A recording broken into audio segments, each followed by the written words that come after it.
Do your core beliefs hold you back? Beliefs that you may not even be fully aware of? Or maybe you're aware of them, but they're so deeply ingrained, it's never occurred to you to question them.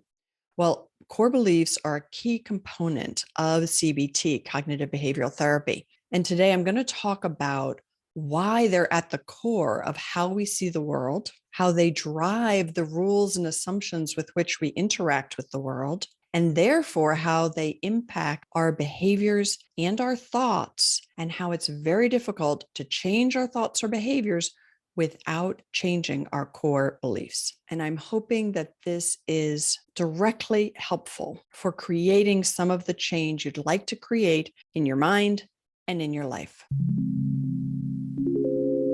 So a very common analogy for core beliefs and how they are at the root of the problem is a tree. And so if you look at this tree here, you can see how the leaves and the branches depict our thoughts and our behaviors. The trunk is the rules and assumptions, and the roots are our core beliefs. So this is a great analogy to keep in mind as we move through this topic. So if you've watched some of my other CBT videos, you are keenly aware of how our cognitions, which are our thoughts, our behaviors, and our feelings all interact with each other, and they all influence each other. So one of the key elements of CBT is that we need to change how we think and how we behave in order to change how we feel. And you'll see that in the center of this cycle, in the center of how our thoughts, behaviors, and feelings all interact with each other are our core beliefs. And yet our core beliefs really should be depicted like this. Our core beliefs dominate this picture. If we don't address our core beliefs, it will be very difficult to change our unproductive thinking habits and our unproductive behavioral habits. Now, core beliefs, and I'm going to give a couple of examples very soon. Core beliefs lead to certain rules and assumptions that we have about the world. Remember the trunk of the tree, and then those lead to our behaviors and how we interact with the world. So here's an example of someone who from childhood developed the belief of I'm bad. So a core belief that I'm just bad. The rules and assumptions that probably go with a feeling of I'm bad include I always do the wrong thing. No matter what I do, others will think I'm bad.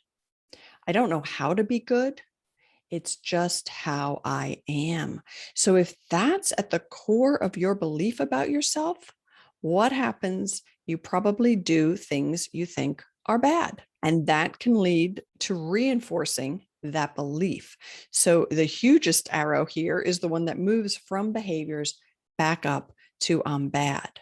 And I'm going to come back to how these core beliefs form and why they're so sticky. But let me go to one other example first. Another core belief I see in many people is I don't count. If you grew up in a household where you really felt like you didn't count, other people were more important, other people's emotions are more important, you really had to sacrifice a lot of your own needs for others in the household, then that core belief could lead to rules and assumptions about the world, such as others' needs are more important than mine. My opinion doesn't matter. Others won't like me if I assert myself. Focusing on what I want is selfish. So somebody who has these rules and assumptions about life is going to hold back from asserting their own needs. They probably sacrifice their own self-care for other people. They probably end up in relationships with people who need a lot of care, and they regularly sacrifice their own needs over and over. So the behavior that comes from these rules and assumptions is then reinforcing this core belief of I don't count. So let me take a second and talk about where these core beliefs come from. And usually they come from childhood. They come from the families we grow up in, sometimes the society's core experiences, probably between 0 and 10. Sometimes people have very good childhood where they have very reasonable beliefs about themselves and the world, and then something really difficult happens in middle school or in high school. So it doesn't always have to be childhood, but the beliefs that develop in childhood are the most ingrained in our brains. So I'm going to use this picture to elaborate. So our frontal lobe is this part of our brain that holds our executive functioning, our risk assessment, really our thoughts and our analysis and our language centers. And that part of the brain does not fully form until we're about 25 years old. So when we're very little children, we are primarily the reptilian brain, the fight, flight, freeze response, and the mammalian brain, which is our emotional brain. And the mammalian brain can be wonderful. It brings in sensory information and attaches an experience to it: pleasure, hurt, enjoyment, pain. So, for example, if as a kid you grew up in the Northeast US, where I grew up, and there's a lot of snow, you might have really positive memories of hot chocolate. And you can even sort of think about hot chocolate and you're just filled with joy and a feeling of peace. And you just really love the memories that go with having hot chocolate on a snowy day. And that association may last your whole life and it doesn't harm you. So it's okay. And there's also no major negative thought about the world or ourselves or anything that goes with that memory. So there's no reason to ever try to change that, right? But on the opposite side, when we have very difficult experiences, they get ingrained in an extremely deep way in our brain, and they link things together that are not necessarily linked. Like hot chocolate does not necessarily have to be linked with feelings of joy and happiness, right? Some people might have a very bad experience with hot chocolate, and then they'll have a very bad experience linked to it. But our beliefs reside in the mammalian part of the brain, which in olden days would perhaps be called subconscious, right? We may not even be fully conscious of these beliefs. And if in childhood we experience extremely difficult situations, it could be maybe, let's say you were a little bit hyperactive as a child. You ran around at home more than your parents wanted you to. You ran around at school. Well, you weren't a bad kid. You were hyperactive and having more outdoor time. And there might have been other ways for you to learn that would have been better for you, but you were probably continually called bad. And children take that in. And then that's how those beliefs form. In the other example I used today, a kid who is very empathetic and grows up in a family where there's some dysfunction going on might be always reaching out and figuring out, how do other people feel? And, oh, can I keep this one happy? And can I make sure this one doesn't get mad? And how do I manage all of these emotions out there? And that's more important than what I'm feeling. And so I develop a belief that I don't really count and that I can sacrifice my needs for other people. So this stuff gets ingrained way back. And that's why there's so much talk right now about mindset, which I think is wonderful. I definitely believe in mindset coaching. But when we hear these things and we understand it here, but we're not integrating it, it's because our beliefs are not in our frontal lobe.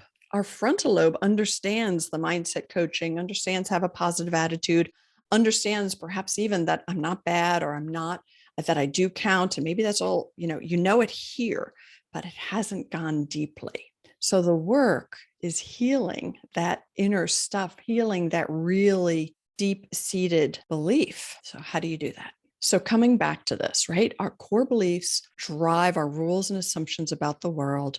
And then the rules and assumptions drive our behaviors and our thoughts and eventually how we feel. So the way to reverse this is actually to begin to question those rules and assumptions. So targeting the rules and assumptions, question their validity. What would you do if you didn't have this rule? So for example, if I have this core belief that I'm bad, but I decide to operate from I'm good enough, then I probably start to make better choices, right? If I have this belief of I don't count and I start to operate from I do count, then I might begin to say no to things what I don't want to do. Then I may begin to improve my self-care. If I do count, then my sleep counts. Then I don't have to sacrifice X, Y, and Z to make somebody else happy. Not that I can't be a nice person. I always have to specify that because people otherwise might overreact to this. But we do have to care for ourselves, right? So targeting those rules and assumptions, figuring out what those are, questioning whether they're true or not, and then thinking through, what would I do if I didn't have this rule or assumption? So the CBT method for changing this is to question the belief and then act as if, act from the opposite of that negative core belief. And if you act as if, then you're engaging in behaviors that are going to loop back and impact a new belief. Over time, if you are acting as if, even if you don't believe the new rules and assumptions, you don't even have to totally believe it. Remember, because the belief may not change for a while, but your cognitive brain probably knows that some of these rules and assumptions are not helping you in your life. And so if you know fully that these rules and assumptions that I'm living by really haven't been helping me that much, let me see what happens if I begin to challenge them with action. That action is a new behavior. That new behavior is what is eventually going to lead to a new belief. So coming back for a second to our tree analogy, right? How do we change those core beliefs? So new behaviors and new experiences are the water and the fertilizer that make the roots more healthy. I'm just going to say that again. New behaviors and new experiences are the water and fertilizer that make the roots more healthy. And then I just want to circle back to this slide for a moment, because the reason behavior is so important is that our mammalian brain is greatly impacted by what we actually do. Our procedural memory is super strong. And if you think about the process of training a puppy, right, that's not an intellectual exercise. You have to physically do it with the puppy, right? You have to physically work with the puppy. They get trained best when they feel safe, right?